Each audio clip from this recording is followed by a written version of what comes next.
hablando esas cosas de las armas chinas y todo eso, había decía las dos armas favoritas de los taoístas, el espantamosca y el y la espada china, weón, la cuestión loca, weón. Buenas noches a todos. Estamos en una nueva entrega, bueno, no es la primera entrega en realidad, de Mitológicamente Hablando. Eh, el día de ayer me encontraba reflexionando sobre mitología y, y llegué a la conclusión de que me faltaban más libros. Entonces, todas las cosas de mitología americana vamos a aprovechar de preguntarla acá en este live. Estamos con Francisco Amores. ¿Cómo estás, Pancho? Acá estamos bien, bien, muy bien. ¿Cómo estás, Mauricio? Bien, muy bien, muy bien. Listo, etiqueta. Por ahí está la etiqueta. Perfecto. Y bueno, vamos a ver los últimos ajustes y deberíamos estar saliendo desde ahora ya sin problemas. Y bueno, eh, la idea del programa del día de hoy es hablar en términos generales de lo que fue la era del Nahual, ¿cierto? Cómo surge el proyecto, qué revoluciones internas en mito y leyenda existieron. Y yo creo que sería muy bueno, de hecho, que yo hablara súper poco en esta oportunidad y pasar de lleno. ¿Cómo es que nace la idea de hacer una idea latinoamericana luego de Oh, México? ya, ya, ya. Perfecto. Bueno, ya estábamos más o menos compartiendo algunas ideas y sincronizando que recordábamos cada uno. Y en el caso de esta edición fue extremadamente emocionante, porque si bien en Mundo Gótico el tema era esta inesperada continuación, oportunidad de continuar eh, como un desenlace más oscuro de lo que estaba planteado antes, de la lucha del bien y el mal y todo, no teníamos en ese momento muchos parámetros, y aquí de pronto surge la inquietud de hacer algo que continuara o definiera cómo podían ser episodios, ¿ya? Es decir, se recupera el mundo, recupera los colores después de esta noche de Mundo Gótico. Todo es luminoso, todo empieza de alguna manera de nuevo, y qué mejor, decimos, que una oportunidad. Lo vimos a varios niveles, y en este caso yo creo que lo que tengo más claro en la memoria es cuando, por el lado del equipo que estaba, y de Iván Cardemil, Waldo, también David Bueno, me acuerdo de ellos dos porque ellos tenían eh, como un interés así anterior, propio, muy fuerte por todo lo que era Latinoamérica. Tenían, por ejemplo, el caso de Waldo, David, ellos son fotógrafos, entonces dejaban registros, viajaban mucho, invertían en viajes, habían viajado a México, estaban muy, muy metidos con el tema de la iconografía en el caso de David. Son cosas que yo me acuerdo más o menos. Sería genial que ellos pudieran contarte también en algún momento, o que tú les preguntaras después. Pero bueno, y en el caso propio, si bien yo no había tenido esa experiencia de viajar, o no tenía a lo mejor ese interés tan marcado como el de ellos, por supuesto, como chileno, tenía mucho entusiasmo de decir, oye, es genial hacer algo de esta manera, porque podríamos ver nuestra propia mitología, y es algo que yo siempre también había tenido, y yo creo que es el caso de la mayoría de las personas que nos dedicamos a un poco a la ficción, a contar cosas así. Es como mirar y decir, cuando uno ve una película de terror, decía que genial sería hacer esto, pero con cuentos de nuestra mitología. Entonces es una cosa que está ahí esperando a que se pueda hacer justicia, ya que se pueda reivindicar. Y esto fue una súper oportunidad, y yo creo que eso es lo primero que recuerdo. No estoy seguro exactamente de quién fue la iniciativa, pero yo creo, en este caso, más que... Es que, para ser honesto, yo creo que aquí igual hace falta el aporte de Joselo, porque él también vio otras partes del proceso. Pero yo creo que, sin demeritar que haya una persona que haya planteado esto o algo así, Aquí yo creo que era el paso natural, el paso lógico también, porque antes, como les digo, el mundo estaba totalmente dominado por la oscuridad y de pronto que necesitábamos una cultura que fuera una fiesta visual a los ojos y eso plantea muchos desafíos. Eso, doy el pase, no sé, A si hizo Pancho. sentido. Claro, ahí como yo les comentaba, era que de repente nos reunió Cardemil y como que fui notificado de este nuevo asunto, po. Y también ahí después hubo que buscar los nombres, entonces cómo salió de lo del nombre, eso me parece que salió más hacia el final. Tengo como esa leve impresión de que le pusimos al final como la ira del Nahual, o más bien dicho, le puse un poco esa idea, Sí, ¿ah? me acuerdo. Como más bien hacia el final, porque cómo le ponemos, y entre medio se repetía la idea como del Nahual, po. Como que se había Yo medio también recuerdo repetido que el nombre estoy. eso, y ahí apareció como ese concepto. Y que por lo que después me dijo el Cardemil esa vez que los mexicanos acentúan diferente, pues no es Nahual sino Náhuatl para ellos, según me recuerdo de esa vez. No sé, tú que estuviste en México, no sé si será así o no. Mira, si bien habían palabras que definitivamente había que como que no sé, que había que arreglar, hasta donde yo sé, cuando se habla por lo menos de el plural, que es lo que yo más lo escuché de los nahuales, ahí sí que definitivamente suena igual nahual, nahual. Si estoy muy Claro que equivocado, hay hartas cosas con las palabras, ¿no? Sí, estuve mirando pero, una cosa, por ejemplo, esta lanza como azteca y también maya que aparece el tepostopil y se escribe con doble R, pero es tepostopili, ¿cachai? Se pronuncia como una sola L, entonces hay varias cosas así que son como complejas, que para nosotros sin con una internet más primitiva en algunos aspectos, ¿cachai? Era muy difícil averiguar, ¿no? Pero claro, ahí yendo de nuevo a la parte creativa, claro, es como, bueno, ¿cómo enfrentamos esta nueva cosa? Porque era como, wow, así como, en realidad, pero mira, como, en realidad sabemos algo de esto que se supone que es nuestro, más o menos pensaba yo, porque eh, si empezamos a preguntar, como que con suerte conocemos algunas leyendas chilotas, ahora mucho más, o sea, 20 años atrás se conocían mucho menos cosas, había mucho menos interés también. O quizá bien dicho un interés subterráneo que no tenía referente, más bien dicho. Como decías tú, ¿dónde están mis libros de mitología chilena? ¿Ah? Creo que como hace 5 años salió así como un libro con un proyecto así como bicentenario y todas esas cuestiones, de un libro así de mitología, pero aparte de eso no había salido mucho. Se republicaron las cosas de Oreste Plat por entre medio, pero por ejemplo lo de Ramón Naval no está, lo de Yolando Pino no está, están en memoria chilena, sí, pero esas cosas folclóricas que son difíciles de leer, además que son difíciles de leer, o sea, tenéis toda una serie de ¿cómo se dice?, de testimonios orales, la mayoría de las veces, y no hay mucha interpretación sobre eso, o sea, cómo se lee eso. Y en ese punto, retomando los mitos, ¿cachai? ¿Cómo nos enfrentamos a este nuevo desafío, ¿cachai? O sea, ¿cómo vamos a hacer esto, ¿cachai? Porque, claro, el mundo gótico lo hicimos de una cierta manera, pero ¿cómo hacemos esta otra cosa? ¿Cómo entendemos, o sea, cómo entendemos primero todo esto? ¿Cómo hacemos una cuestión así como latinoamericana, precolombina o qué, ¿cachai? ¿Cómo lo agarramos, ¿cachai? Mm. exacto. O sea, hay muchas cosas que yo aprendí con Ira del Nahual. Y una cosa que siempre me llamó la atención fueron las palabras que terminaban en TL, ¿cierto? Que es muy de los mexicas, de los aztecas. Y hace Claro. poco aprendí cómo se pronuncia, porque yo decía Atlatl, por ejemplo. Pero esa L al final se corta, se pronuncia Atlatl, Claro, ¿cachai? Y bueno, así como el texto postopili, postopili, hay muchas cosas claro. lingüísticas interesantes también en la edición. Pero ya, estamos hablando de otras cosas.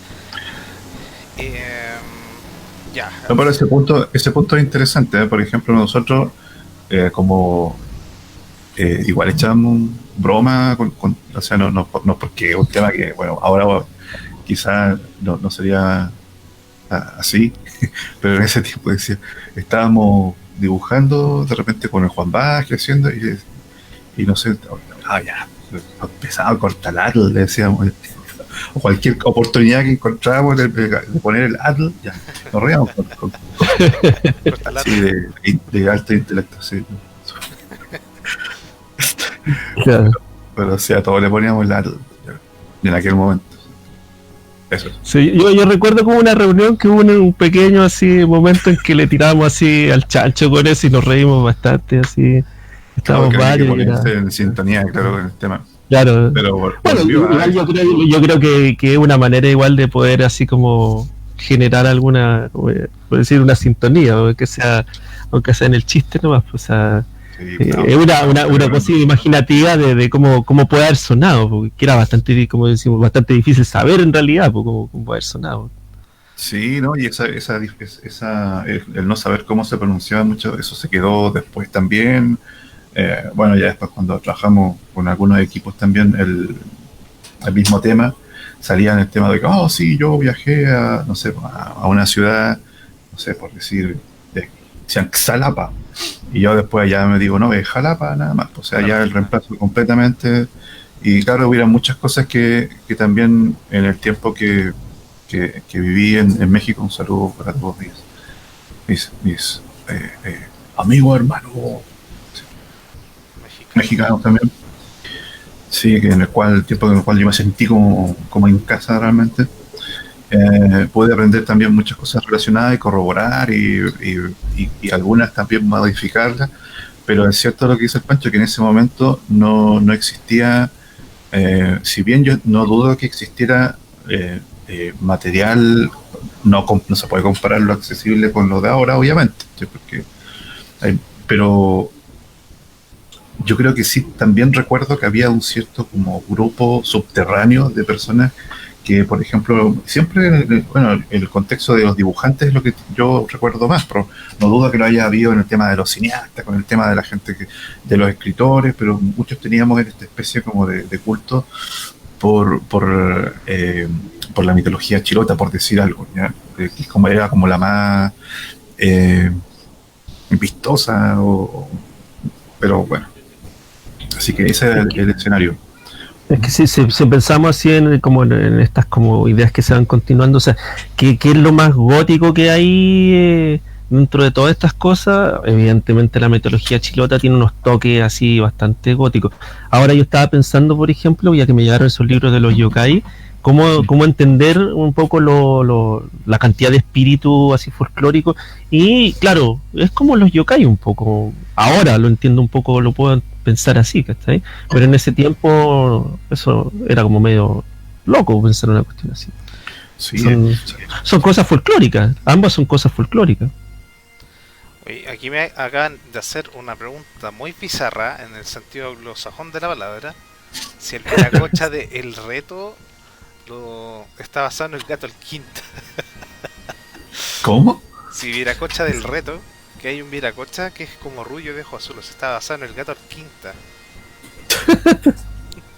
Desconozco ese dato, es muy preciso, pero Sí, parece que lo dejaron en el... hay que dejarlo ahí. Me Volverá. parece que lo dijo Cristian, creo, ¿sí o no? Hay que dejar, tiene que ser un pizarrón de preguntas sin contestar y hacer una sección ahí.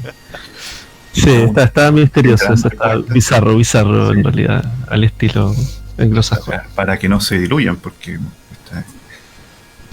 Ya.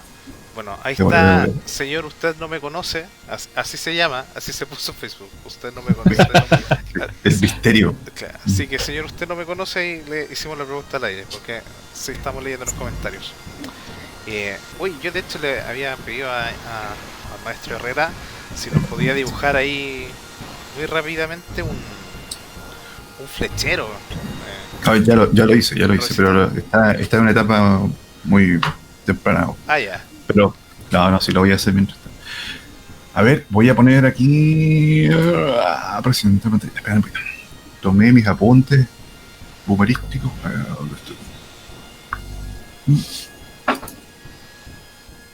Hey, funciona.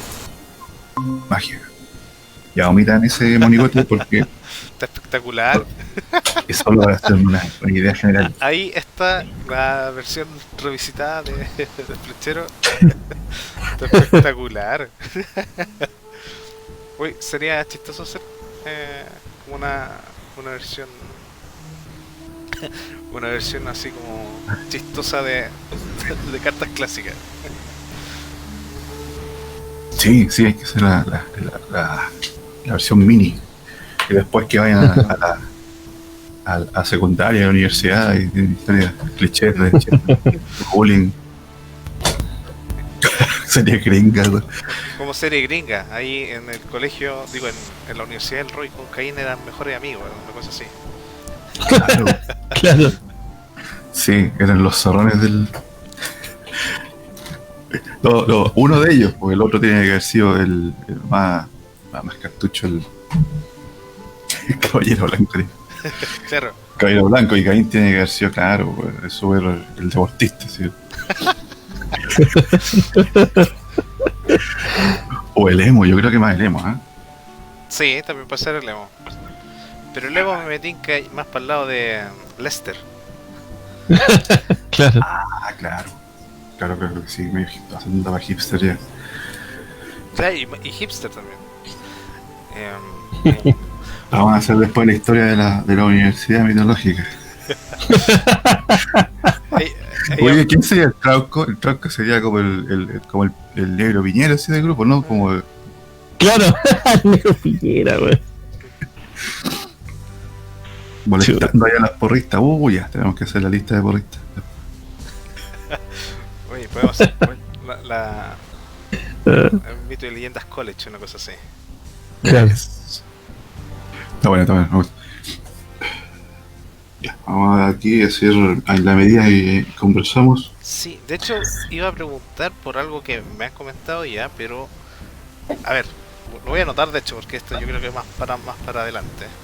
Creo que dije para adelante como 3 veces.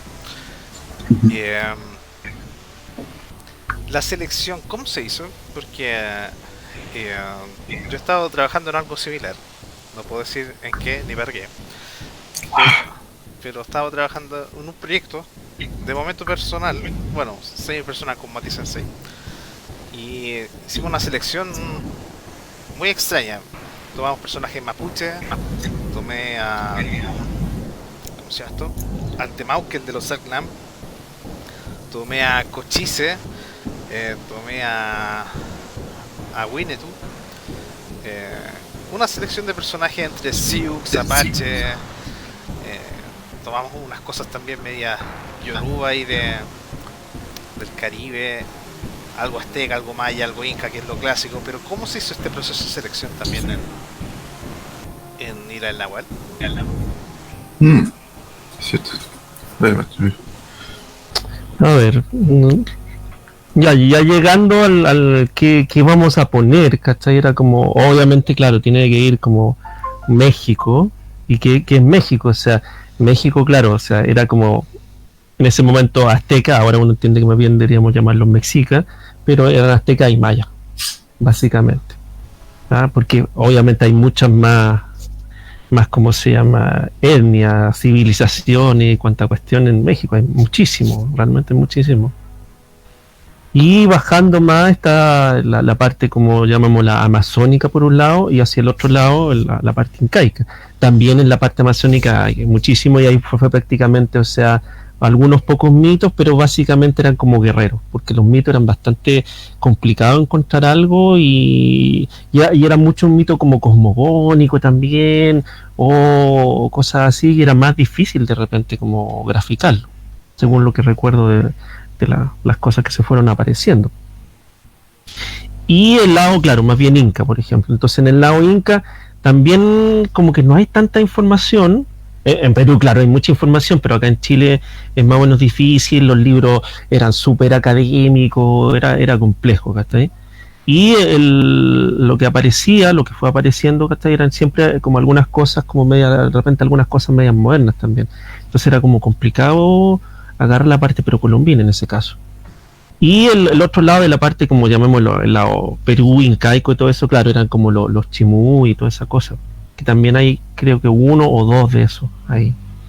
Y el lado ya más bien chileno, cono sur, y que era innegablemente los mapuche y los selknam. Y por esta como gustillo así que teníamos con el Mauricio, la cosa chilota. De alguna manera también eso fue como lo que consideramos que era como lo más chileno en ese momento, ¿cachai? Esa fue como las áreas, de alguna manera. Y que si uno revisa un poco ahora, en general cuando se habla de cosas mitológicas como latinoamericanas, por decirlo así, tienes como esas divisiones, po. Lo incaico, lo maya, lo azteca, y más al sur, mapuche y celta. Claro. Ahí lo que yo lamento es no haber encontrado nada sobre, por ejemplo, los aoniques, los tehuelches, po. Pues los tehuelches también son súper interesantes. Perfecto. No, sí, a ver. Selknam, recuerdo que estaban estaba Jon. Claro, que es como un mago hacerla. Claro. Recuerdo que también por el lado guaraní estaba Ñamandú. Claro.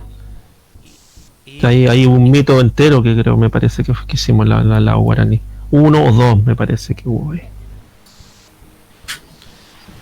¿Y por qué no se tomó el lado Sioux, Apache, de ahí de los gringos, canadienses, por allá?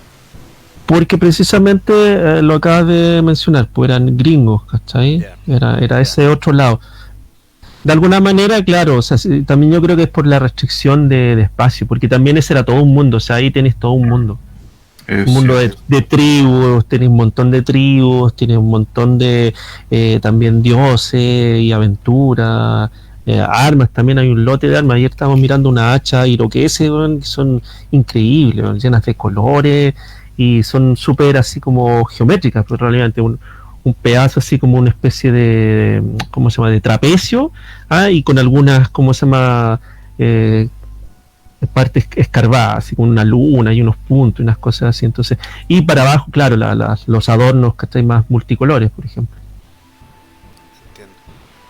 Ahora, en el reto igual se tomaron algunos mitos de acá. Está Casewatz, está Scoyo, está Hiawatha, Sisiuti, o Sisiut, en realidad.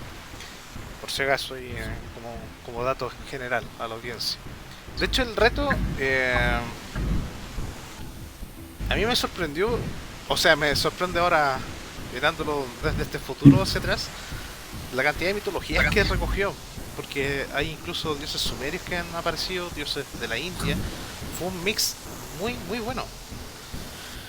Ese mix, Mauricio, ¿tú sabes si lo hizo David? Sí, en gran parte yo creo que hay aporte de David en ese sentido, porque realmente él hizo esta primera labor de esta. Principalmente yo creo que hay que recordar que esto iba a ser un álbum, entonces tenía un poco de historia y ya habían algunos objetivos sobre cómo podía llegar a ser esto una mezcla. Y cuando se convierte en juego de cartas, lo que hacen estos objetivos es un poco perfilarse mejor, y sobre todo en lo que tiene que ver la parte como más coherencia, la continuidad, que pudieran como existir idealmente en un mismo mundo, esas cosas. Bueno, es un tema que podemos andar un instante en el futuro, un poquito más adelante, pero yo siento que esa parte, hasta donde yo sé, la manejaba principalmente él. Quizás habían aportes, como te digo, de Waldo, porque ellos tenían esa beta, aunque yo creo que Waldo después se enfocó en la parte de dibujo.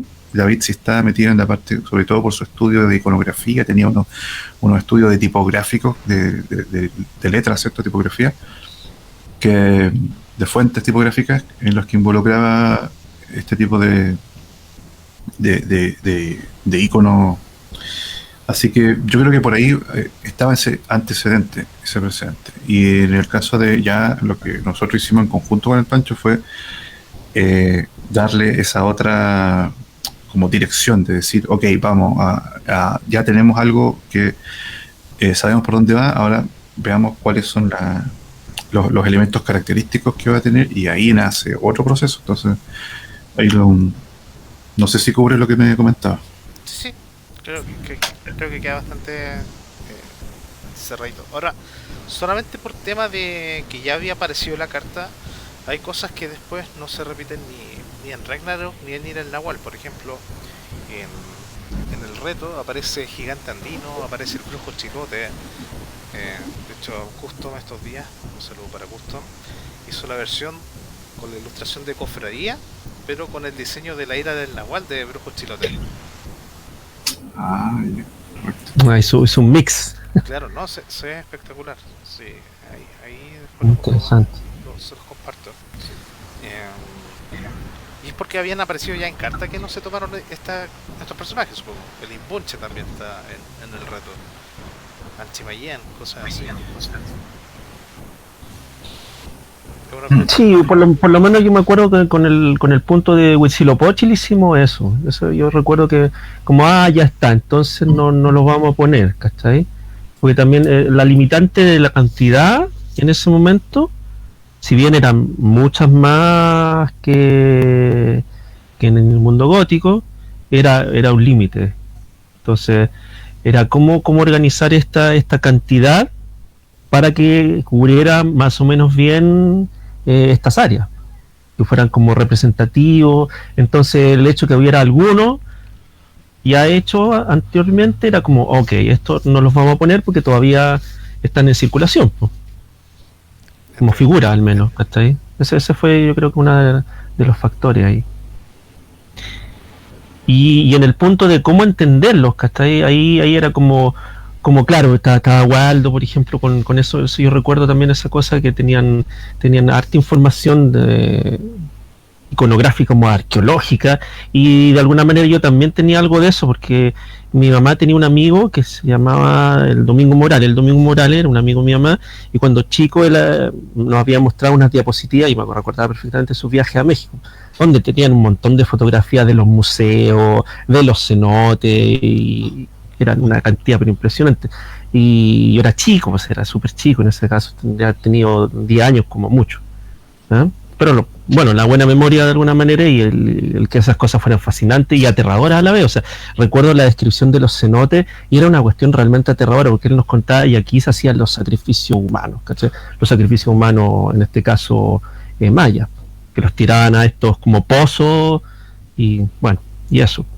Entonces esa cosa era como aterradora, ¿cachai? Te tiran un pozo, yo me recuerdo de niño así como, wow, qué aterrador. Y a la vez también qué magnífica ¿cómo se llama? La cerámica y la gráfica, o sea, eran increíbles. Y por lo mismo que haber estado en Ecuador, también visitamos de vez en cuando el Museo del Banco Central. Entonces el Museo del Banco Central tenía una cantidad así increíble de cerámica y de cosas de oro también. Me acuerdo, entonces recuerdo eso porque de repente Mauricio me muestra una máscara de oro en una enciclopedia, una cosa así, y yo le digo, sí, yo la vi a 2 metros, ¿cachai? Oh, qué bacán. Claro, es distinto, y claro, y es como, claro, y cómo se ve en la imagen y cómo tú la viste, po. O sea, y el recuerdo en realidad, porque lo recordaba de, qué sé yo, los 10 años, ¿cachai? Entonces ya ahí uno ya está un poco más viejo, digamos. Y claro, con el tiempo uno había coleccionado también algunas de estas como rarezas en el fondo de libros que tuvieran imágenes, ¿cachai? En general, de todo tipo de cosas como esas. Y claro, y por ejemplo lo incaico era difícil. Era bastante difícil encontrar algunas cosas. Y bueno, y el otro dato freak, bueno, ahí yo me fui una semana al Museo de Arte Precolombino, que curiosamente es como es un edificio que construyó, según la leyenda familiar, un antepasado. Entonces, ¿antepasado tuyo?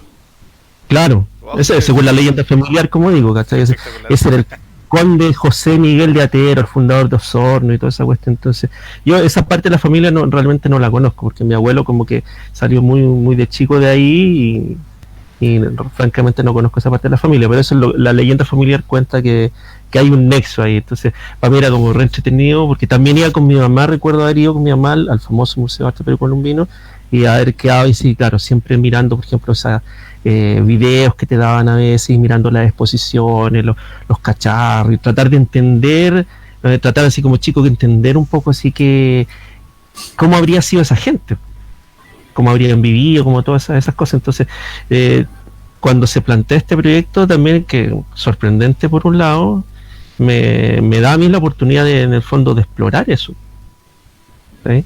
Y aquí se plantea esta cosa de qué agarramos, ¿cachai? O sea, cómo lo hacemos, porque en el mundo gótico, claro, había empezado a aparecer esta idea de hacerlo más cómic, como decía Cardemil, un poco algunas cosas que le parecía interesante a él, versus, ¿cachai? Las formas más como de ilustración académica, podríamos decirlo así, de Waldo o de David, ¿cachai? Y que estaba más interesado en el 3D, por ejemplo, en ese momento. Y en esto también había un poco también eso, o sea, a mí también me fascinan las ilustraciones como digamos arqueológicas, ¿cachai? Los de los libros Osprey son súper buenas, pero como decía Mauricio, cómo encanta a un niño con eso, o sea, es algo que se ve fascinante pero se ve lejano. En cambio el anime está al lado. Y en esos tiempos habían dado algunos animes que tenían ese toque precolombino. Recuerdo que era como Las ciudades de oro, una cosa así, que eran una cosa así como un niño como español que llegaba por X motivo a una Sudamérica precolombina y pasaban por algunas cosas como de trigo y cosas así. Y era curioso porque salía, por ejemplo, unas como especie de ciudades flotantes en el Titicaca y unas cosas así. Y tenía este rollo como de alienígenas ancestrales, porque tenían unas cuestiones como una especie de avión, unas naves, había unos extraterrestres, y tenía todo ese tema. Entonces también ese era un tema que estaba siempre alrededor de cómo enfocarlo, porque la cosa extraterrestre también estaba medio rondando un poco esta cosa latinoamericana. Nazca y Palenque. Claro, Nazca y Palenque. Específicamente Nazca y Palenque, por ejemplo, sí. Es cierto, exactamente. Hay una pregunta que salió de hecho hace rato respecto de la... Bueno. A ver, lo voy a preguntar de otra forma. El Joselo, cuando estábamos viendo el tema de Mundo Gótico, mencionó que él hacía las ediciones un poco más largas. ¿Ya? ¿Nunca hubo un proyecto de extensión de la Isla del Nahual y recoger algunas cartas que se hayan quedado fuera? ¿Me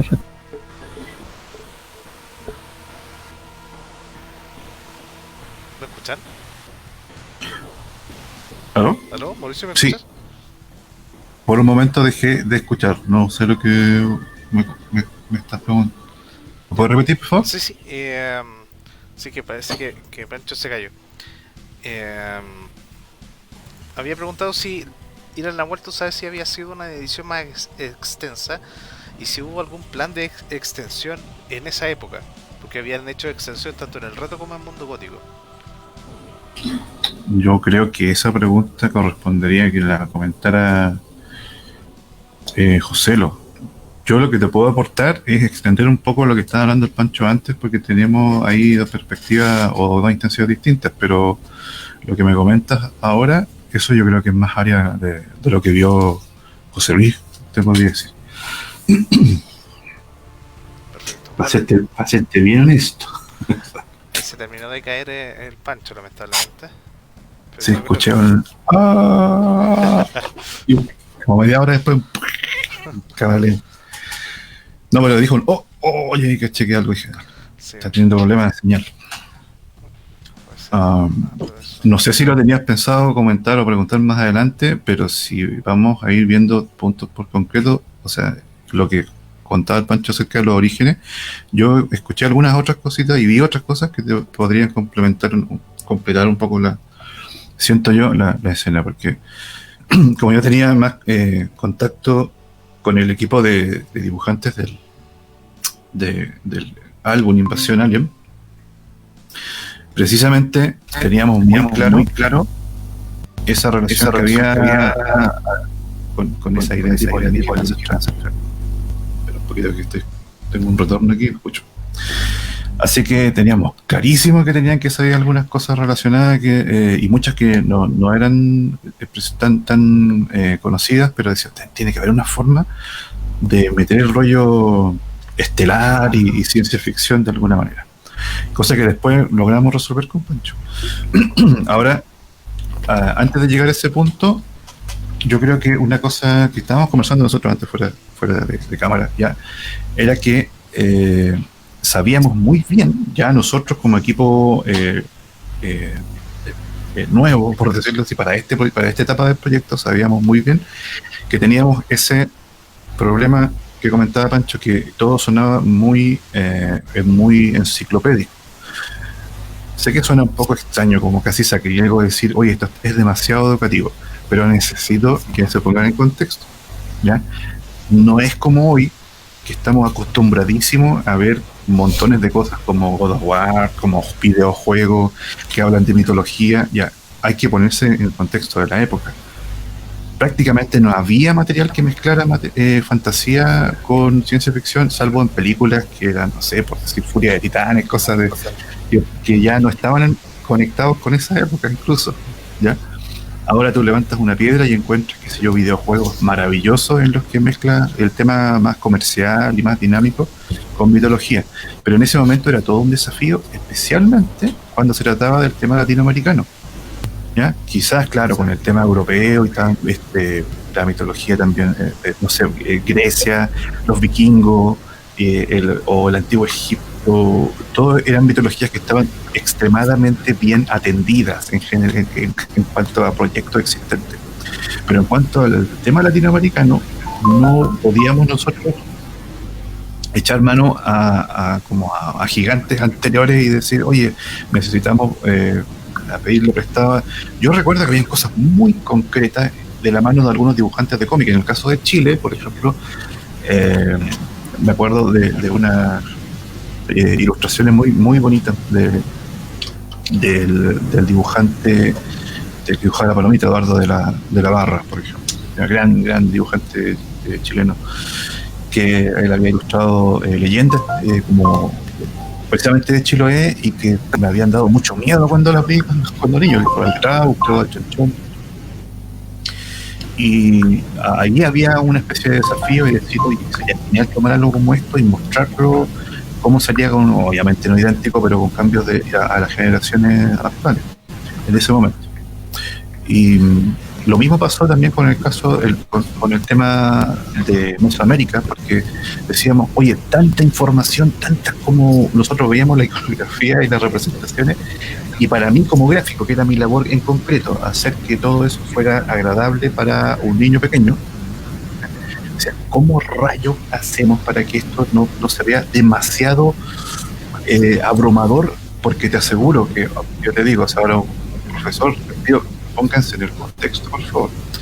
¿Ya? No era llegar y hacer algo de un corte más enciclopédico, como lo llamábamos en ese momento, y tener la sonrisa y la disposición de todo el público nuevo que teníamos. Teníamos que buscar la manera de cómo hacer que fuera entretenido. Ahí va el avión, ya, la misma idea.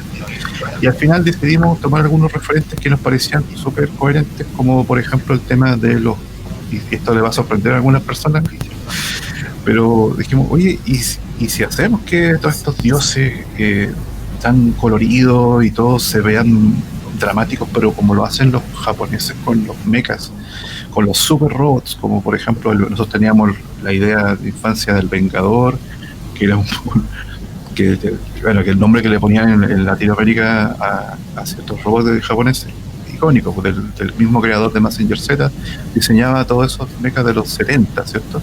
No, nada que ver con Robotech ni Gundam, eso de los 80, de los 70 estaban muchos los temas coloridos y que eran más sencillas las anatomías, como más tubulares. Y bueno, estaba el Vengador con amarillo y verde, y tú decías, oye, impensable hacer que un superhéroe se vea bien con traje amarillo y verde.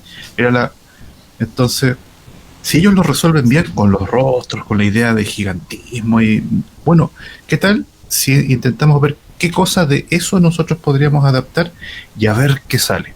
Porque veíamos estas imágenes de estos dioses imponentes y decíamos, es que podríamos hacer que realmente se vieran así.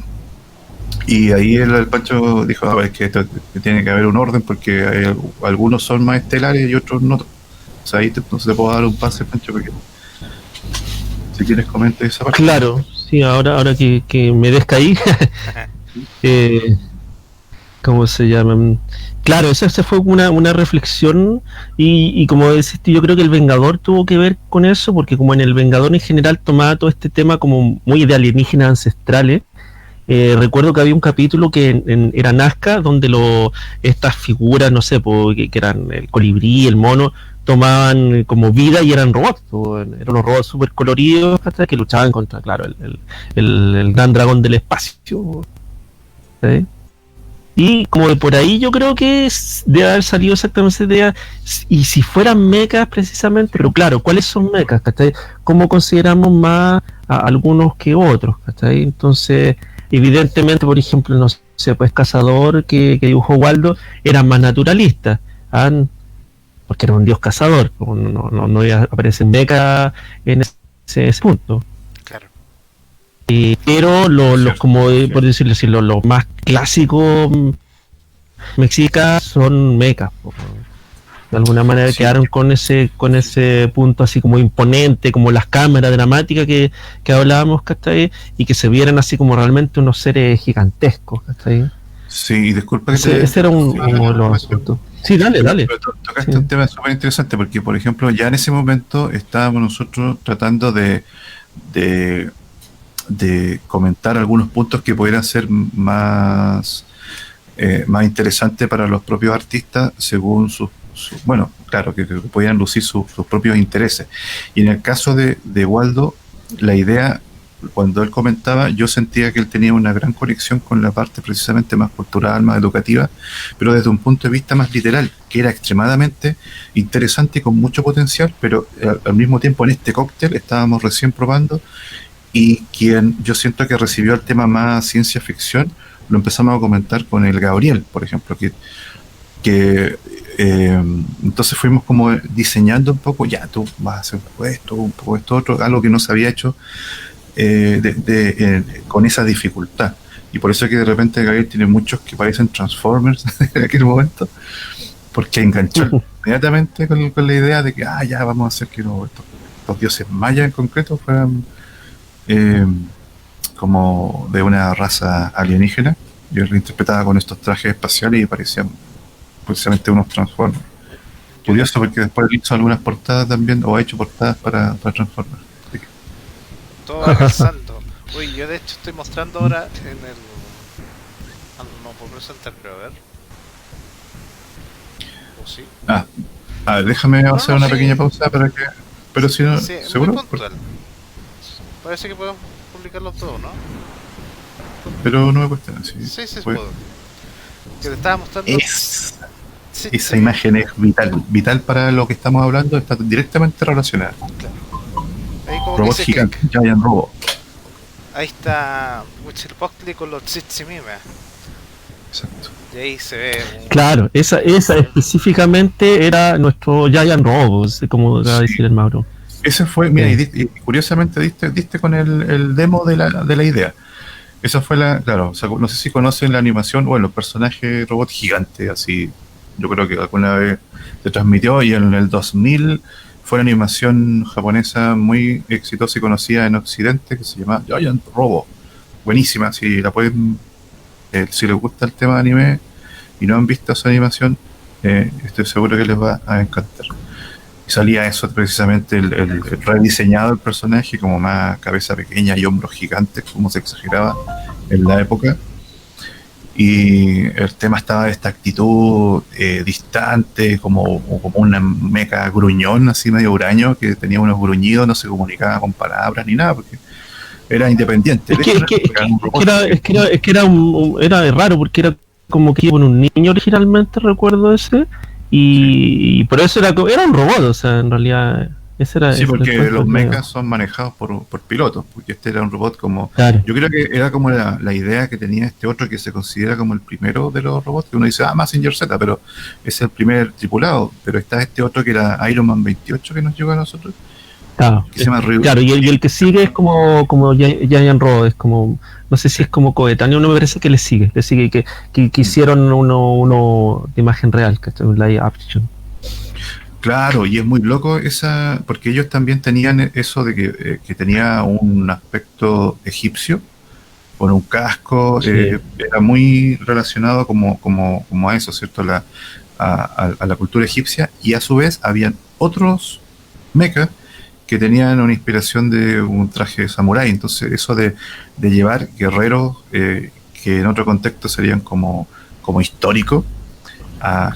Sí, yo creo que es exactamente lo que estáis diciendo. Ese fue otro de los puntos donde en varios, ¿cómo se llama? Anime, se tomaban los japoneses como hacer, versionar una forma de un guerrero como un mecha, por ejemplo.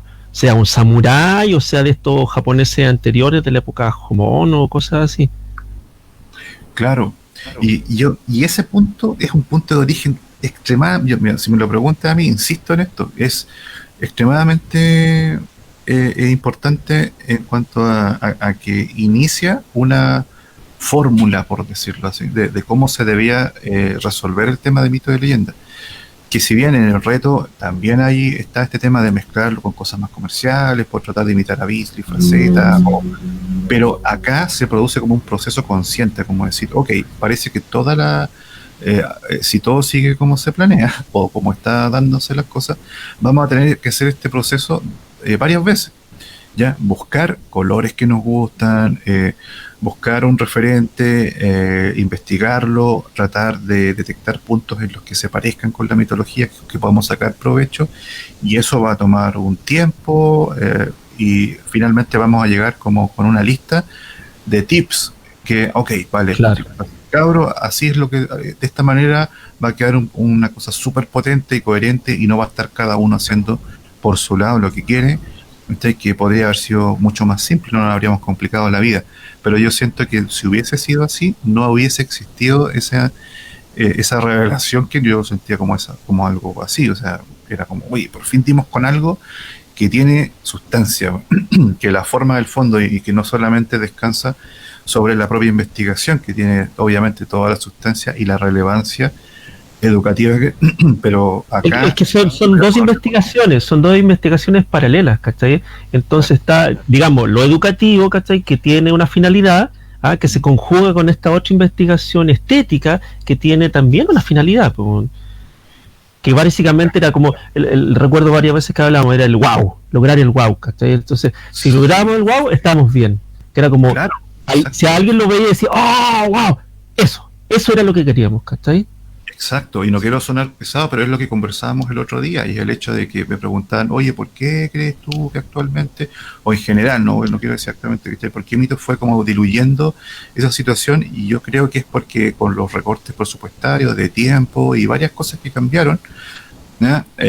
Varios también personas que fueron como reorganizando esto, ese aspecto se fue como normalizando, dando la sensación de que estaba ahí como default, como parte del paisaje.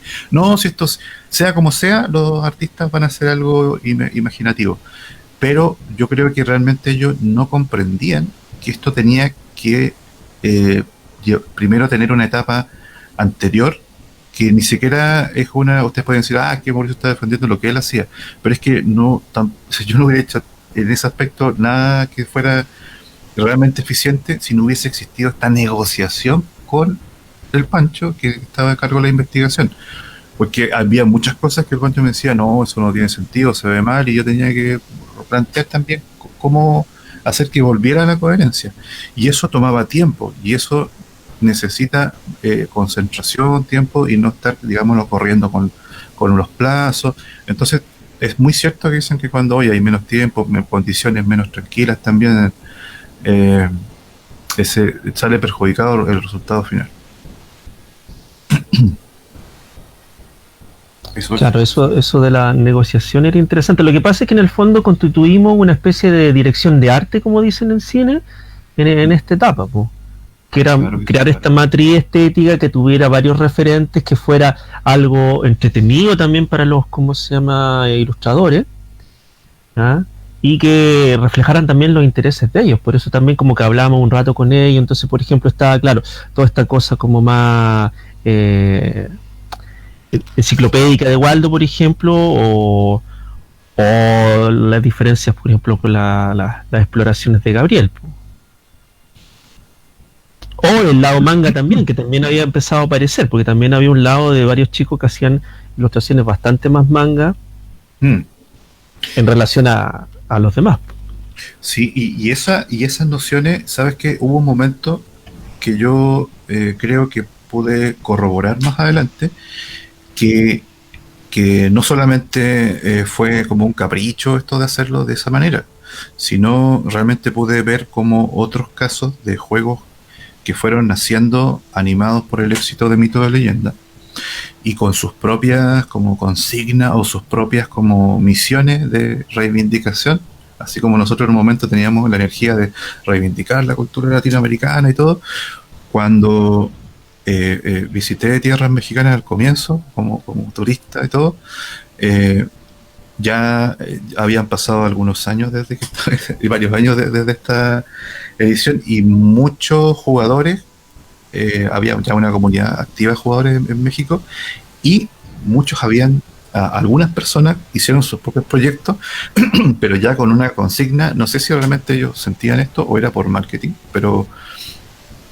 o las dos cosas, pero yo creo que decían, pero es que no podemos permitir que alguien que no sea mexicano haga imágenes mexicanas, ¿ya? Que es una cosa que todos los países tenemos, no estoy diciendo que en concreto ya era un grupo que o algunos proyectos que dijeron, pero nosotros lo vamos a hacer bien. ¿Y a qué se referían con bien? Con que iban a ser muy acotados a la leyenda. Entonces era como, bueno, ok, no, simplemente puede haber sido también marketing, pero yo creo que la manera de hacerlo bien para algunas personas era barrer toda la parte de imaginería y poner solamente la parte enciclopédica. Y hicieron vi unos proyectos que se hicieron preciosos, las ilustraciones, con mucho tema del realismo y un trabajo de investigación muy, muy fiel a la mitología de primera fuente. Y sabes que a la gente no le gustó, y es porque faltaba el drama, faltaba la parte comercial, y porque al público el que podía apreciar eso ya tenía más de 20 años. Claro. Era así de sencillo que nosotros intentábamos, yo creo que ni siquiera lo intentamos, pero llegamos, nos conectamos con un público que tenía entre 11, 12, 13 años, y esa es la edad en la que uno se vuelve, mira, es curioso, esa edad de los 14 años y todo, es cuando tú abrazas algo que te gusta y se genera todo el tema de las tribus urbanas, por ejemplo. Ya, a lo mejor es un poquito después, se manifiesta, pero antes, cuando nacen los fans de los cómics, cuando la gente dice, ¿sabes qué? Los videojuegos, estoy aburrido de que mis profesores me digan que son una pérdida de tiempo. Voy y vi una entrevista donde un director o un creador explica por qué son importantes los videojuegos, y el niño dice, esto es interesante para mí porque voy a poder defenderme, ¿ya? Y justificar explicarle a los adultos que no entienden por qué los videojuegos son importantes. Lo mismo pasa con los cómics, lo mismo pasa con las películas, con la ciencia ficción, ¿ya? Los profesores te dicen, oye, deja de estar pensando en monos chinos y cosas así, y empieza a escuchar sobre la historia, no sé, de Jean-Giraud Moebius, por ejemplo, y dice, ya, mis profesores están muy equivocados, porque tú puedes hacer historietas o monitos con temas mucho más profundos de los que ellos están haciendo. Esa situación de rebeldía empieza a asomarse a esa edad. Y yo creo que, si bien muchos de ustedes tenían a lo mejor 10, 11 años, eran más pequeñitos, pero sus hermanos que tenían unos años más fueron los primeros que empezaban a interesarse en mitos. Yo pude presenciar eso. Y eso conectó muy bien con esa propuesta más pop, y que en el fondo lo que estábamos haciendo nosotros era traerles a nuestras propias infancias. ¿Ya? Pero uno le pregunta, ok, ¿qué es lo que puedo? Si yo me derretí y me proclamé fan de Mazinger Z cuando vi a ese castillo de metal, ¿ya?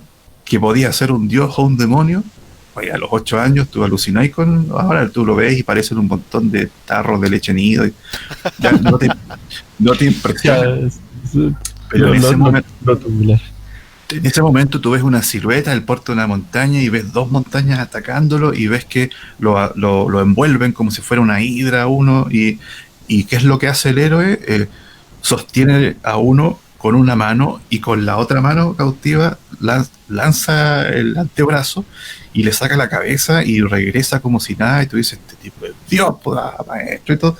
Te impresiona mucho. Entonces, cuando tú creces y dices, ¿por qué eso me impresionó tanto? ¿Qué tenía? Hoy está claro que la superficie ha envejecido, pero hay algo esencial que es universal, y la misión es tomar eso y traer eso esencial, no el tarro lechonido, sino que la sensación que tú, lo pequeño que te sentiste.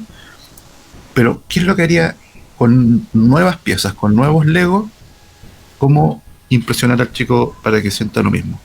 Yo creo que por ahí va un poco el tema como de lo que es pasión, de lo que, qué sé yo, la legítima como inquietud de que te dicen, ya tengo piezas nuevas. En este caso era la oportunidad de hacer un proyecto que no tenía un referente, un pasado, ¿ya?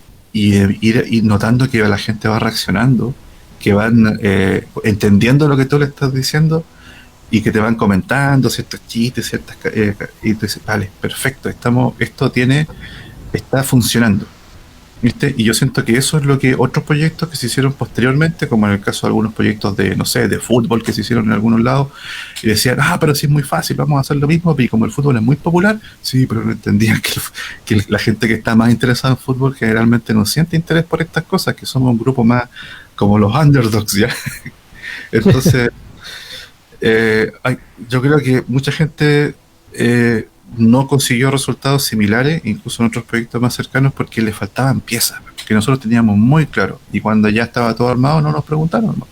Hubiera sido lo más inteligente, habría sido, oye, ¿qué funcionó de esto? Y nosotros no habríamos dicho, ante una buena voluntad y disposición y respeto, habríamos respondido probablemente, sí, este libro de cocina. Pero casi todos los proyectos que llegaron después eran como, es que yo sí lo voy a hacer bien. Entonces se negaban la posibilidad de partir de una base más sólida, y ya sobre eso podían construir sus propios relatos. No sé, me fui en bola, perdón. No, está Perdón. interesante. Sí, De hecho, sí. la gente de la audiencia aquí está muy atenta. A ver, voy a leer. Aquí Diego Osorio, el tío binario, me pregunta sobre el homenaje a Constelación que le habíamos preguntado tiempo atrás a Mauricio. Pues te lo había preguntado por interno, al parecer. No creo que lo tenga fresco. Tendría que, es que no me acuerdo de la imagen, para ser honesto. Constelación. Sí, no, pero No podía. era como un saludo. ¿Te acuerdas? ¿No? Ya, ¿Me lo podés recordar? Es que así. no, ahí después te lo consulto por interno, pero para que Diego sepa que sí está el tema en carpeta. Claro, sí, perdón que no esté ahora, que no me acuerde, pero que estoy haciendo también el dibujo y tengo un hemisferio repartido para un ojo para allá y otro para acá. Pero ya, sí.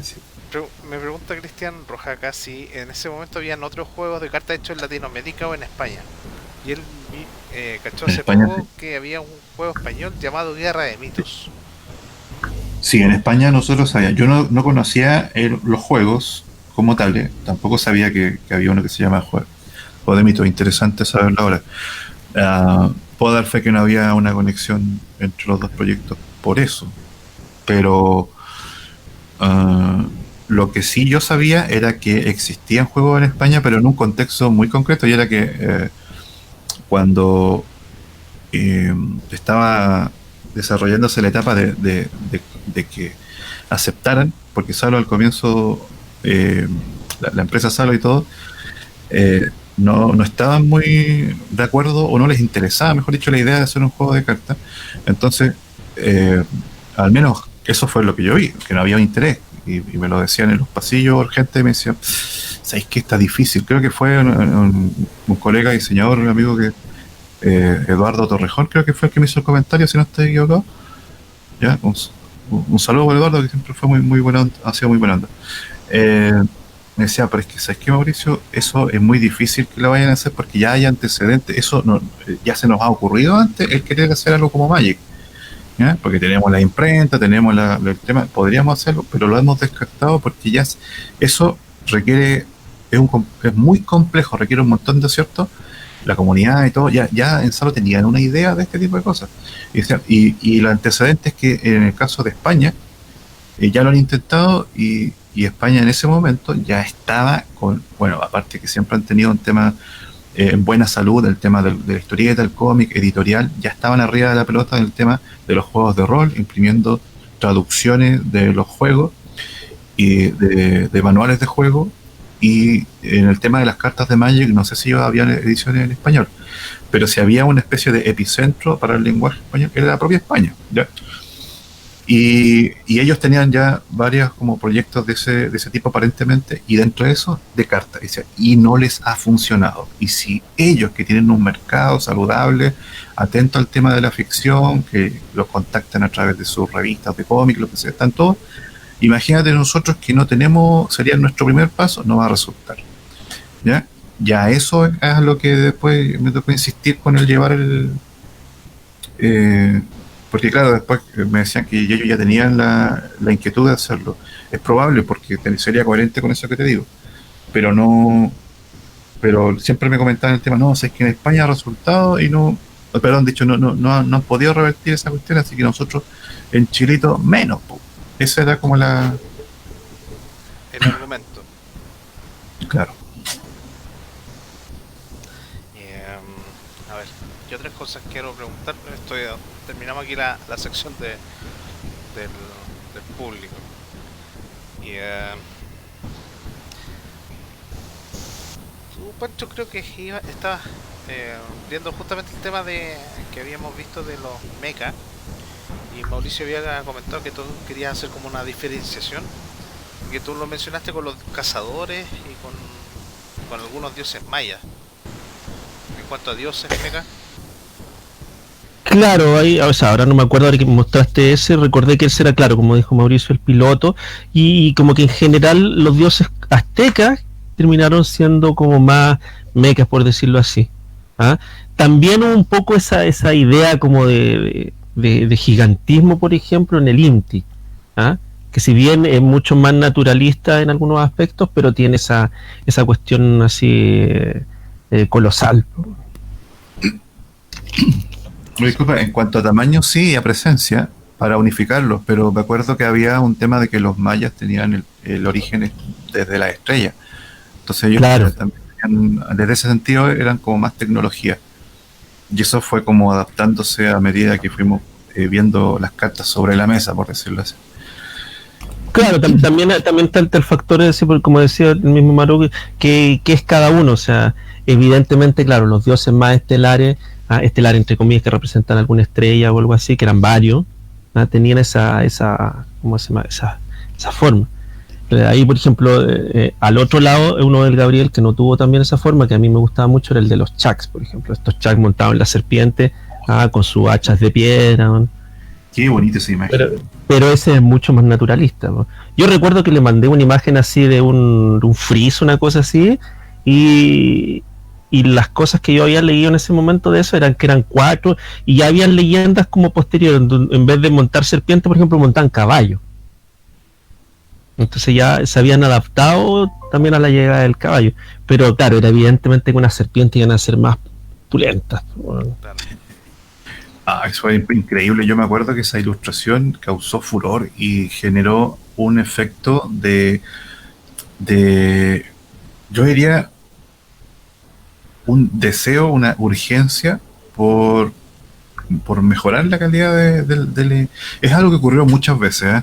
Pero esa fue un punto que yo me acuerdo porque estaba todo en la imagen, no solamente el hecho de que Gabriel es un excelentísimo dibujante, sino que además estaba ocurriendo todo ahí. Había lluvia, drama, movimiento, era un instante congelado. Estaba. Ahí está saliendo. Sí, excelente, ya, por supuesto. Y ahí dijimos, no sé, es que había un conflicto muy ocurriendo respecto a si las imágenes debían ser lo mejor que podíamos lograr, ¿ya? En términos de calidad y todo, o si debían ser más sencillas, porque hay que ponerse en contexto. O sea, nosotros no podíamos, digo, nosotros, la fuerza de la costumbre, nosotros no podíamos pagar mucho. Ellos no podían pagar mucho y no había mucho problema en ese momento porque realmente estábamos felices haciendo todo este tipo de proyectos, pero con el tiempo el entusiasmo empieza como a cansarse y empieza a necesitar parar la olla, ¿cachai? Entonces había un conflicto sobre si había que tratar de ser práctico o entregado. Y eso siempre tenía altos y bajos. ¿Por qué? Porque habían ilustradores que decían, no, pero es que yo, el Gabriel era de la onda, la consigna de él, yo me acuerdo perfectamente, era tú compites con calidad. ¿Ya? Nunca se me olvidó y me pareció fantástica esa frase. Ya la consideré así una de las grandes cosas que he escuchado. Y ya, compites con calidad. Así de simple y rápido se dice, pero te implica mucho.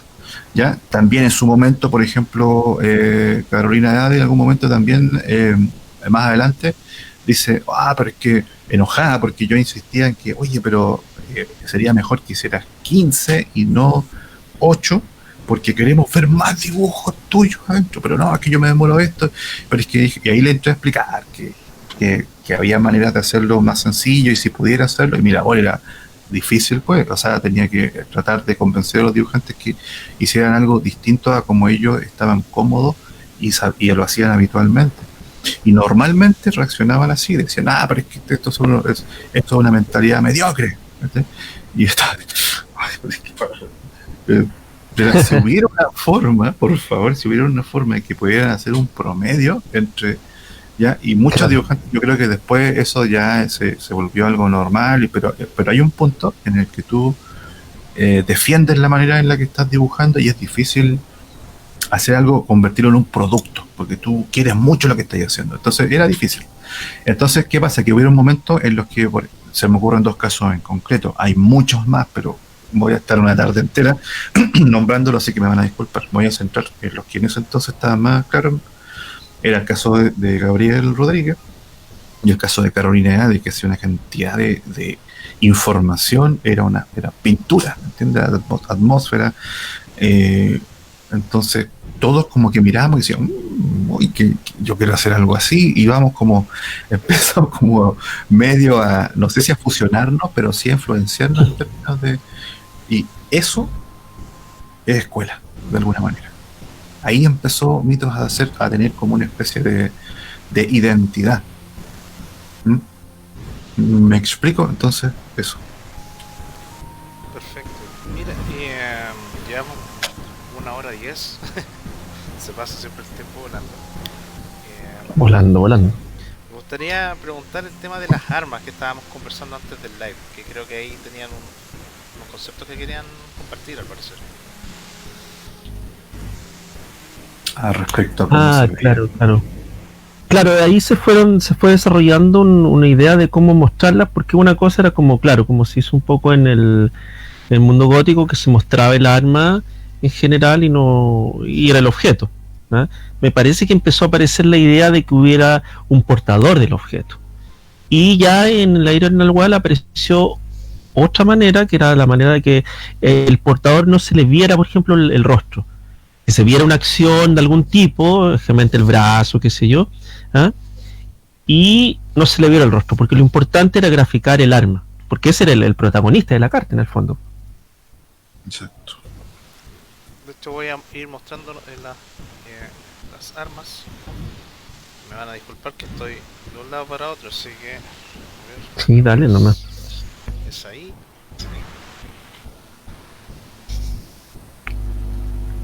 Y ahí ya debería estar viendo la mancha con Mauricio.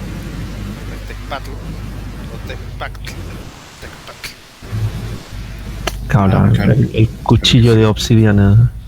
Sí, este es de Andrés. Bueno, es curioso verlo, sí. Es curioso, disculpa, es curioso verlo ahora en perspectiva del tiempo, porque después dijimos, es que probemos otra cosa, y ahí después salió una manera más como una interfase de videojuego o un marco gráfico que era precisamente lo de la ira del dragón, ¿sí? No, perdón, el espíritu del dragón, estoy mezclando los nombres, pero es curioso verlo. Claro, ahí, sí. En ese entonces era como ya veamos como un close-up al arma del usuario, pero que el usuario pasa a segundo plano. Sí, de hecho eso se mantuvo por mucho tiempo, sin exagerar, porque se partió en Espíritu del Dragón. sin exagerar, 7 años, porque hasta en Vikingo estaba con el diseño este de que el arma tenía un concepto, por así decirlo. Como que todas las armas tenían como un mismo background, como si fueran una Sí. sección de videojuegos. Y eso fue porque jugamos el Tenchu 2 en PlayStation. Mm, Ahí dijimos, oye, estaría genial poder hacer armas que tuvieran este dibujo como en grafito, ahí en los concept art así, mostraban los pergaminos. Y el hecho de que Japón tenía, Claro. bueno, ahí estamos metiendo en otra edición, pero para contarles que no había como necesidad de hacer un cambio hasta que apareció algo interesante. Dije, uy, ¿y si lo adaptáramos? No, sí, eso era muy característico en todas las armas. Todas las armas tienen como el mismo background. Yo iba a mostrar las armas. Techpad. claro. Esta arma yo siempre la veía veía el puro cuchillo, ¿no? De cuando niño, pero después me caché que hay un rostro ahí, ¿no? Claro. Sí. Está el sacrificador ahí. Claro, está Exactamente. con las chascas y el trueno y como la noche boca arriba. Oh, sí, es cierto. El arco y flechas.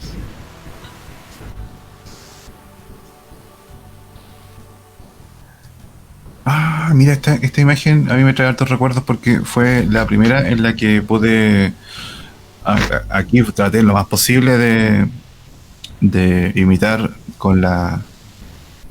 Bueno, con lo que los recursos y conocimientos que tenía en ese momento, la técnica de pintura de Frazetta. Suena extremadamente extraño decirlo hoy en día porque como, bueno, fue mi intención, dice, "Hoy vamos a hacer pintura y que no se vea como dibujo pintado". Ya, si bien en el mundo gótico ya había hecho varios experimentos, pero aquí dije, "Bueno, aquí es un paisaje, roca, colores muy fuertes, muy... ¿Cómo podría ser que esto se viera como algunas ilustraciones en las que el maestro Frazetta mostraba escenas de jungla y que él era muy abundante porque él hizo varias portadas y conceptos, hizo portadas de Tarzán. Entonces dijo, ya, aquí cómo podemos hacer algo pero con este tema. Y de hecho yo creo que también la idea de composición era que fuera de ese punto medio. Aquí esta fue de las primeras partes que realmente dibujé de esta edición. Está la masa también. Chilo. Claro. Hace mucho que no había esta imagen. Y la masa, hay algo que pasa muy piola acá. O sea, la masa, cierto, es la protagonista de la carta. Pero acá sale... Es un inca, ¿cierto? El que usa esta masa, ¿cierto? Sí. Claro, es como del sector inca y casi en realidad, sí. O Nazca, no sé.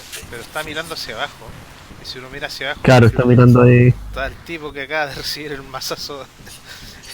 Sí, no se ve. Es que Como faltaba decía experiencia. José, siempre pasaba un poco a veces que se perdían algunos detalles. Pero quizás en este caso fue bueno para que papá enojado no dijera, pero cuánta violencia tienen estas cosas. Claro. Teman a papá enojado, sí, siempre estaba bien atento. Papá enojado. Arriba en los rincones mirando. Ahí se alcanza a ver un poco el rostro completo. Si ves, por ejemplo, el ojo, justo donde dice el nombre, dice. Hasta Ay, con la hijo. ceja. Está Claro. Mahavik. Claro. Y este era una cosa que a mí me gustaba mucho. O sea, esta idea como de mostrar el arma y está en movimiento, pero el personaje pasa a segundo plano. Lo importante, claro, es el arma. Mira que voy a, con todo respeto al Gabriel, oye, qué desgraciado es que en ese momento está en una etapa muy, muy temprana su producción y qué bien resuelto está el tema muscular. Es difícil hacer un brazo, ya, en tensión, la forma del bíceps y todo. Uno dice que normalmente, si no estás muy estudiado en el tema, haces una pelota nada más o algo que se parezca como un arroz, como los bíceps de Goku, ya. Es más sencillo hacer síntesis, pero aquí hay mucha información muy certera sobre la tensión muscular. Sí, y la torsión del cuerpo también Sí, ese escorzo es difícil de hacer y muy complicado. Todo el tema de los serratos, el trabajo. Estoy impresionado. El tema del bíceps es difícil hacer. ¿Dónde se concentran las partes más? Porque no es, como te digo, no es una bolsa de agua, sino que tiene una forma muy concreta, donde unos ángulos dentro y es un genio. Ya, son pero voy a botar una patada en la. Sí. Y esta pasó la censura porque tiene aquí la espada de madera, ¿cierto? Con la Claro, tiene obsidiana ahí, sangre, está con la teñida de sangre. Pero yo creo Claro. que si no hubiera censura, Era Kepchuk, güey. si de no haber habido censura, yo creo que Gabriel la hubiera hecho ahí, corriendo por ahí. Claro. No, el tema de la censura que estuvo más fuerte y ya fue un tema cuando estaba otra administración, me acuerdo de hecho el Nico, que ahora está haciendo Humankind, en su momento fue como el primer golpe de realidad que tuvimos, que no sé, porque el año anterior, un año concreto, llegaron entre ellos, este chico, así como, eran como unos bebés, así como Bob Esponja, que tú los tocabas y sonaban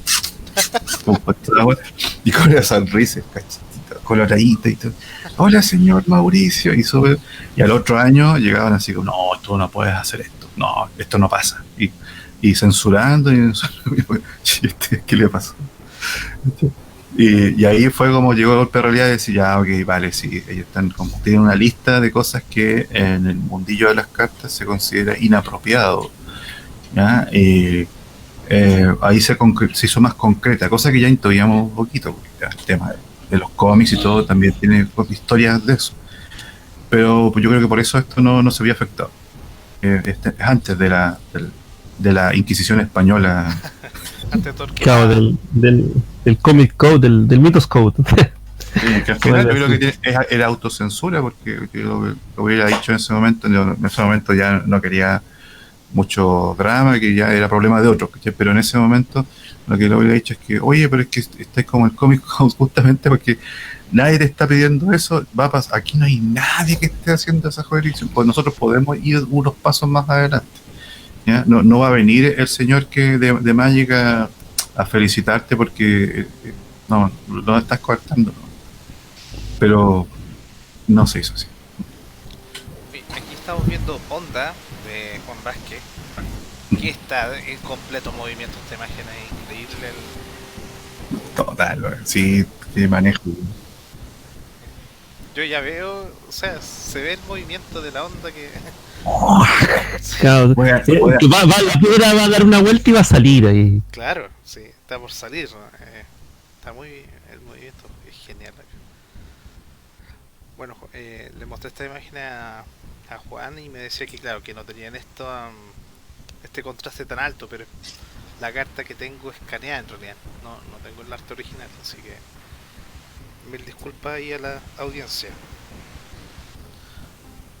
Cerbatana de Gabriel, que también es espectacular. Oh, sí. No, siempre me gustó la manera en que dibujaba algo. Mira, suena algo tan sencillo, pero es muy difícil de hacer. Y es con poco trazo hacer el contorno de la vegetación y que sea creíble, que se vea como algo real, no muy cartoon, sino. No, y para eso tienes que, por ejemplo, el largo de las hojas, la forma en que terminan las puntas. Que éstas se integren en la composición. Tú no estás poniendo ahí algo porque tiene que estar. No sé, si fuera a lo mejor alguien que trabaja 3D pero no dibuja, se verían ciertas dificultades para decidir dónde las hojas tapan el rostro y dónde no. Pero alguien que está muy familiarizado con la construcción de una composición va a tener un dominio total sobre qué ojo oculta, dónde vas a ubicarlo. Ahí el ojo visible está justo al medio del formato, un poquito hacia la izquierda, pero muy al medio, y está totalmente coherente con cualquier estándar de composición de portada de cómic. Si yo ahora me sorprende porque en ese tiempo yo no tenía una visión, como era más intuitivo mi conocimiento de dibujo. Con el pasar del tiempo y el contacto con proyectos en los que te van pasando manuales y explicando, he podido entender algunas cosas y me sorprende cómo en el caso de Gabriel manejaba estas cosas como las incluyo nomás. Entonces, sí es sorprendente. Ahí, se pasó. Boleadoras. Con el Drake también me pasaba mucho su trabajo, que tenía ese tipo de como de genialidad, y decía, ¿dónde conoce estas cosas? Esta es de Waldo, claramente. Sí. Una imagen de acción de Waldo. Sí. Qué loco. Está súper. También tienen un foco, pero totalmente al rostro. Excelente. Me gusta. Estoy tratando de entender. Ah, ya. Ah, perfecto. Son 3. O el efecto de velocidad. Claro. Son 3 boleadores. Ya, perfecto. Sí, sí, Claro, hay un básicamente. efecto de velocidad. Sí.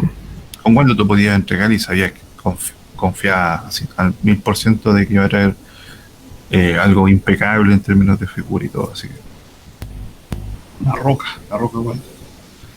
Aquí está el Tepostopili. Y la lanza, que esta diagonal que corta la ilustración. Exacto.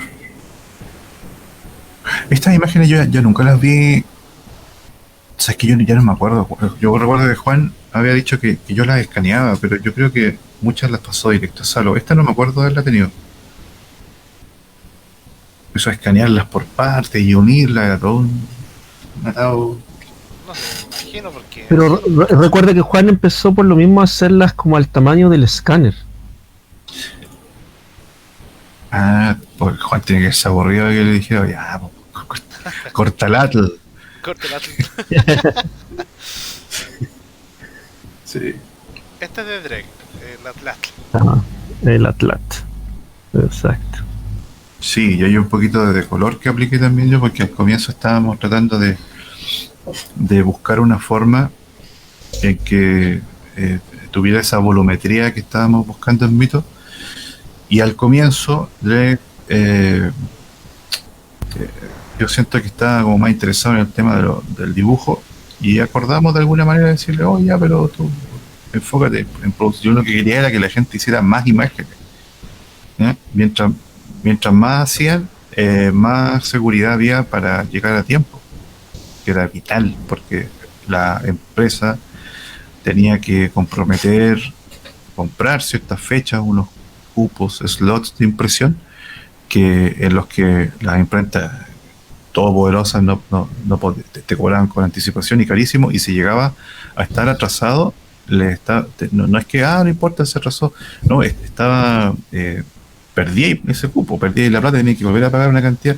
Bueno, yo no es que esté muy entusiasmado en defender los intereses económicos de otras personas, pero entiendo que cuando estás destruyendo tu propio barco, y aquí era indispensable llegar a tiempo para que la empresa no tuviera ningún problema. Entonces era vital encontrar forma, experimentar cómo trabajar en equipo, y en el caso de Drake al comienzo era, oye, tú podrías hacer los dibujos y todo, y yo me enfoco en pintar la volumetría y la imagen lleva tu nombre, no hay drama, porque ahí es como más coherente y no hay que darle explicaciones a Cardemil, que él no quería que hubieran dos imágenes, dos nombres. Eso lo hicimos muchas veces con hartas personas al comienzo, y a medida que fue avanzando el tema ya al final no era necesario, porque ya decían, sí, ya caché cómo. Entonces, pero al comienzo era una urgencia que existía.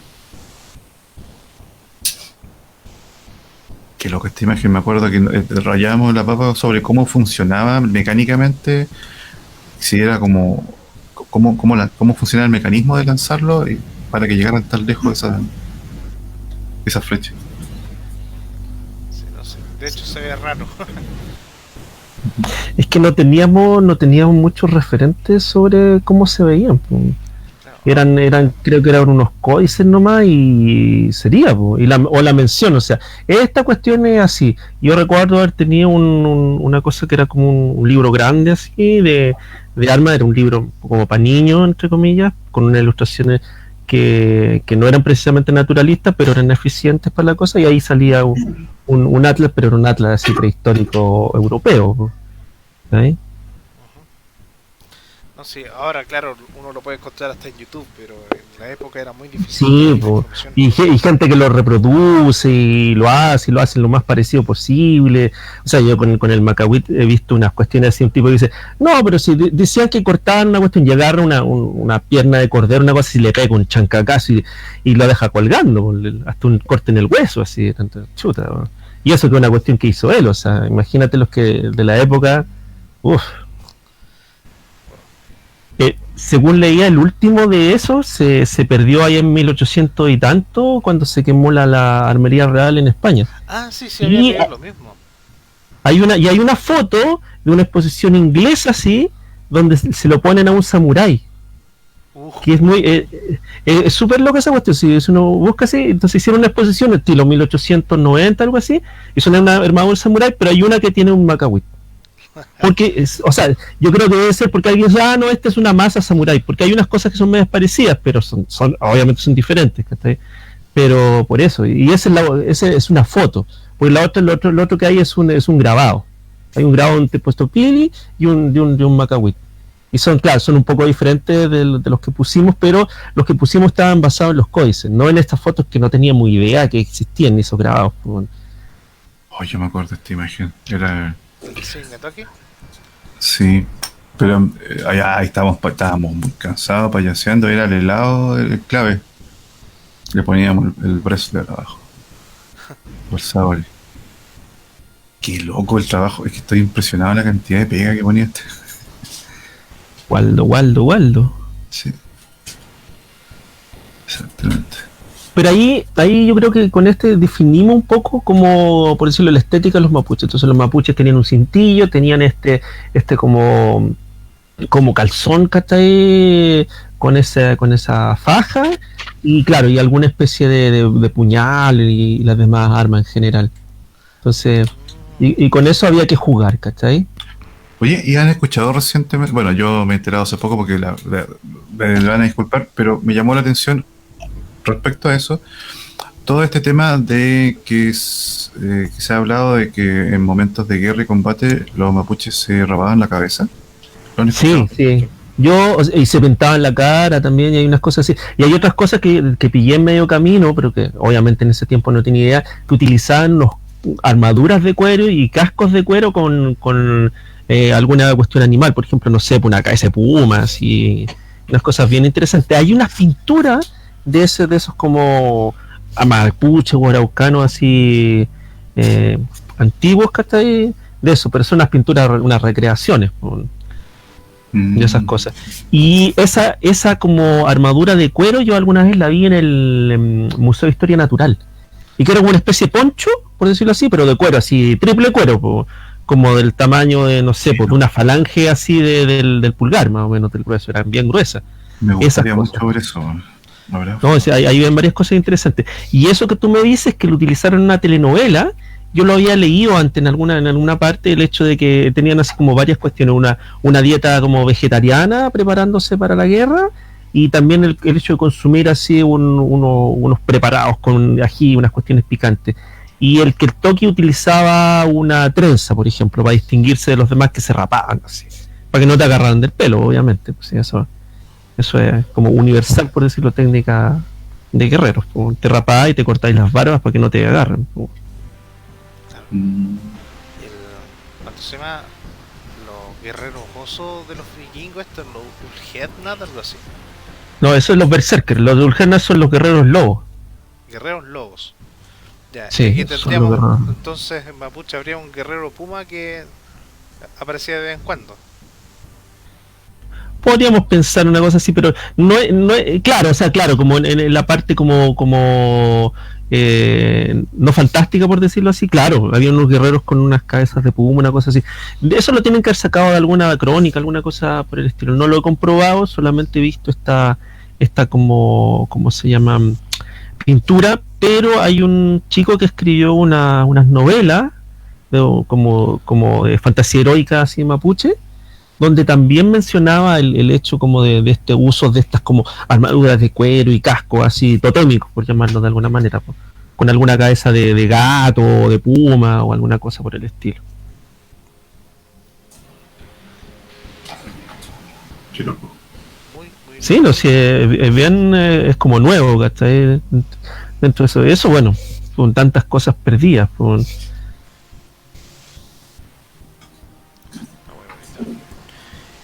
Bueno, yo creo que vamos a empezar a cerrar la transmisión. Llevamos 1 hora y media. Ujú.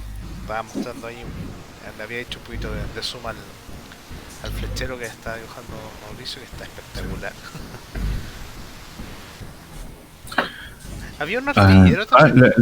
Disculpa, la imagen de Flechero no la estamos. A ver, no la están viendo ahora, ¿cierto? Sí, se está viendo. Ya. Entonces. Pero lo puedo hacer el zoom total, por así decirlo. No, no te preocupes, era para saber si es que. Ya me concentré en que tuviera algún sentido, porque ya más o menos se entienden algunas cosas.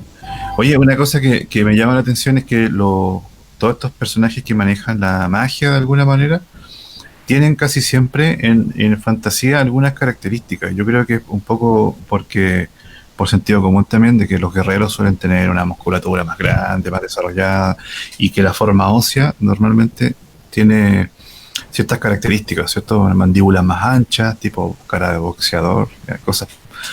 Hay toda una cosa bien interesante detrás de eso, pero la verdad es que me quiero centrar en que los personajes, de una forma arquetípica, los magos suelen tener una forma más, llamémosla, enjuto, ya, más Son más bueno, bien flacos, son más bien flaco. flacos. Sí, pero además tienen Es claro, una forma saturnal. mira, Se le llama así porque son como enjutos, más bien flacos. Puede uno pensar hasta que son de piel seca, así como ese tipo de cuestiones, ¿cachai? Puede que sean altos incluso, por ejemplo. exactamente, encorvado, con el tórax así, la pose ahuecada, ¿me entiendes? Como ideal para afirmarse en un báculo, ¿me entiendes? Entonces, esto se corresponde de esta manera, y ahora estaba viendo una serie, bueno, hace un rato vi una serie de hechiceros, Wizards, de Guillermo del Toro, esta serie de Trollhunter, está en Netflix, bueno, tipo sabe perfectamente lo que hace Guillermo del Toro. Entonces, su diseño de los protagonistas, del protagonista de magia, tiene también esos rostros alargados, como también recuerdo a la cara de Torpedo del cómic del gánster este, y una cara así de pocos amigos de sus amigos también. Bueno, y bueno, un poco eso es lo que yo recordaba. Esto también es recordarle a las personas que van que este personaje también, la idea es que fuera parecido a una versión que hizo antes para el cómic Diablo, ya, pero que no se alcanzó a desarrollar mucho. Se mencionaba este personaje, pero también basado un poco en haber escuchado estas películas, ver estas películas como las de películas de terror, como la de Warlock, el brujo, precisamente, donde ahí es una película ochentera, y está la imagen también de un brujo europeo y todo eso, traído a tiempo real, pero usando todo este tipo de hechicerías que son también muy universales, que son bien rústicas, que te dan una especie de terror muy concreto. Lo que pasaba también con Silent Hill y un montón de cosas que estaban centradas al terror. Nosotros quisimos incluir eso de alguna manera, pero no fue tanto en esto, sino en la expansión donde pudimos hacerlo. Oye, ya no tengo muchas preguntas, pero el tiempo apremia, así que yo creo que voy a darles nuevamente las gracias por su tiempo, tanto a Pancho como a Mauricio, por Gracias. haber estado aquí 1 hora 40 según lo que me marca acá el OBS, que hemos estado conversando. Estamos oxidados, antes hacíamos 3 horas. No, si podemos hacer 3 horas sin problema, pero los chicos de aquí trabajan y todo el tema, porque aquí las cuarentenas se están levantando a poco. De hecho, la audiencia ya está bajando ya. Entonces, A descansar. a descansar, y muchas gracias a todos los que nos acompañaron acá en esta mitológicamente hablando. y bueno, nos están pidiendo un último zoom al flechero. Va. Voy a hacerle ahí un zoom al flechero para que puedan verle el rostro, que está espectacular. Y Ya, Voy a hacerle el zoom out ahora. Porque nos vamos a despedir. Y ya pues, Mauricio, Pancho, un gusto y muchas gracias por su tiempo, como ya les comenté. Listo. Cuando gustes, aquí estamos. Bueno, bueno. Así que nos estamos viendo en un próximo Mitológicamente Hablando o un live after death. Ahí vamos a ver cómo nos va la próxima semana.